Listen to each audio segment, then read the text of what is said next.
I'll cut right to the chase. The best ear training method I've ever learned is based on associating octave frequencies to vowel sounds.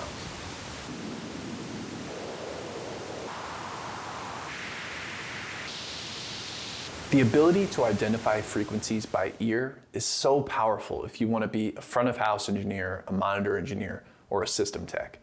But if you're new here, my name is Kyle. You can learn audio production online at audiouniversityonline.com. In a previous video, I focused mainly on the ways that this method can drastically improve your ability to mix. To get started right away learning this method, make sure to download the free ear training frequency guide available at audiouniversityonline.com/ear training guide. It'll help you get started with the free software, and it'll offer some resources and tips that'll help you get a head start. If you're a live sound engineer, this video is going to show you even more ways that you can benefit by practicing this method just a few times a week. It's easy to understand how a front of house engineer could benefit from this. It's just like a studio mixing engineer. The ability to identify problem frequencies without subjecting the audience to a 12 dB boost through the entire spectrum, that's a great skill to have, especially in live sound when everyone's listening to you mix. That's not the only benefit though. This method can also help you identify the frequency of microphone feedback.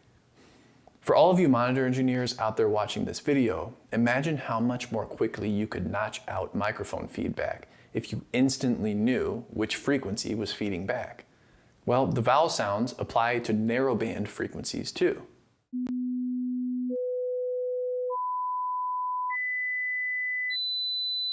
Of course, you could always use SMART or another real-time analyzer software.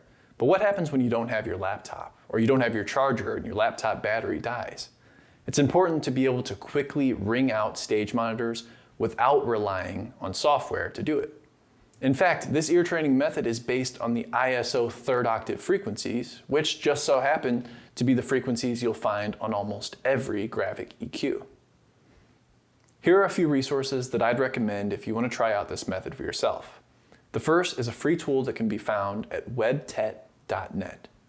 This tool lets you load your own audio files and runs you through a series of tests that will train you to identify frequencies. Secondly, there's a book by Jason Corey called Audio Production and Critical Listening, Technical Ear Training. This is a book that'll help you get the most out of the tool that I just mentioned at webtet.net. I'll put a link to this book in the description. If you want to get started right away, check out that guide that I mentioned at the beginning of this video. Again, you can find it at audiouniversityonline.com/ear training guide.